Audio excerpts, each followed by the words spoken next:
That tiny only two left tag is doing a lot more work than you think. It is borrowing an ancient warning your brain still trusts. On a product page, a red label can change how the whole item feels. Sold out. Only two left. Limited drop.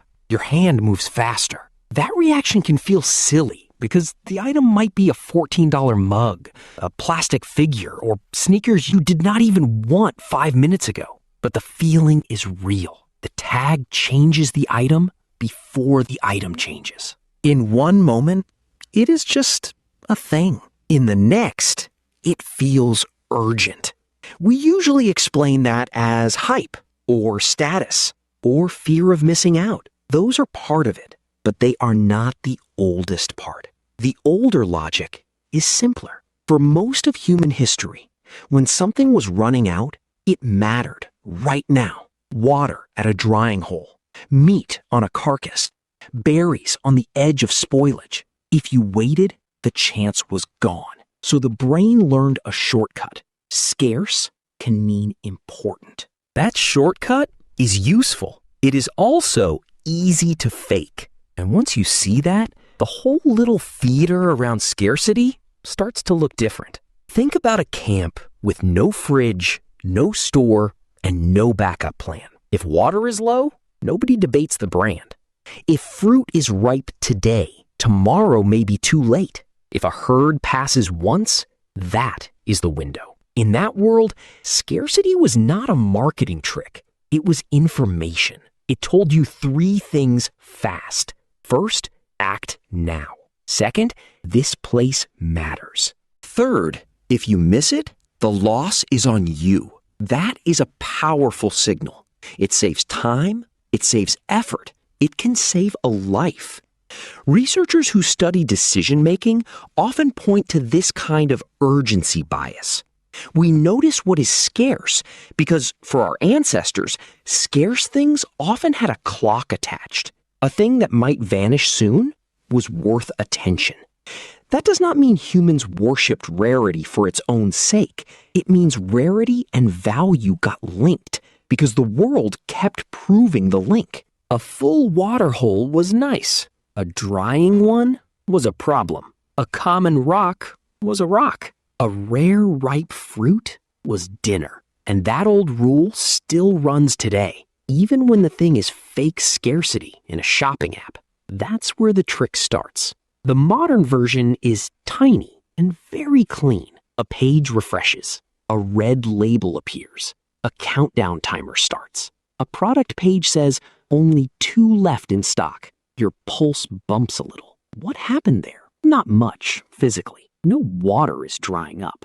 No animal is escaping into the brush. No fruit is rotting on the vine. Yet your mind treats the message like a real warning. That is because the message is not mainly about the object. It is about your window of access. Scarcity works as a shortcut because it answers a deeper question. Will this be available later? If the answer feels like no, attention gets loud. The mind leans forward. That is useful when the thing is a meal, a seat on a bus, or medicine at a pharmacy. It is less useful when the thing is a vinyl colorway, a sneaker collab, or a toy dropped in a run of 3,000 pieces. The object may not have changed at all, but the signal has. Someone wrapped an ordinary product in an old survival alarm. And once marketers learned that, they could turn the dial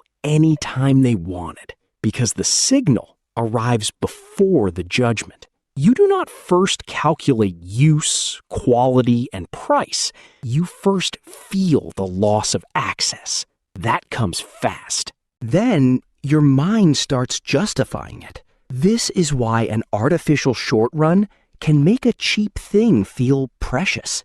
A plastic toy released for one weekend can borrow the urgency of a drying waterhole.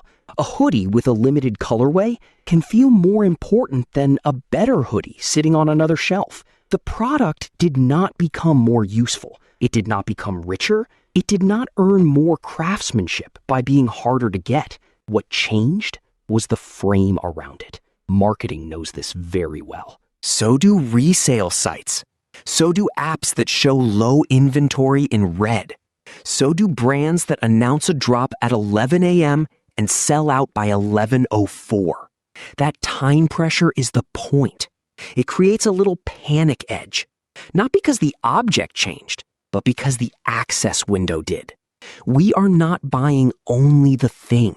We are buying relief from the feeling that it might disappear. Sometimes you are paying for the object, but often you are paying for the story of difficulty. If a watch is rare, people assume it must be special. If a bag is hard to get, people assume it must be desirable. If concert tickets vanish in 6 minutes, people assume they should have clicked faster. That last part matters. Scarcity does not only raise desire, it also shifts blame. If you miss the item, the loss feels personal. You were too slow. You hesitated. You lost your chance. That is a very old emotion.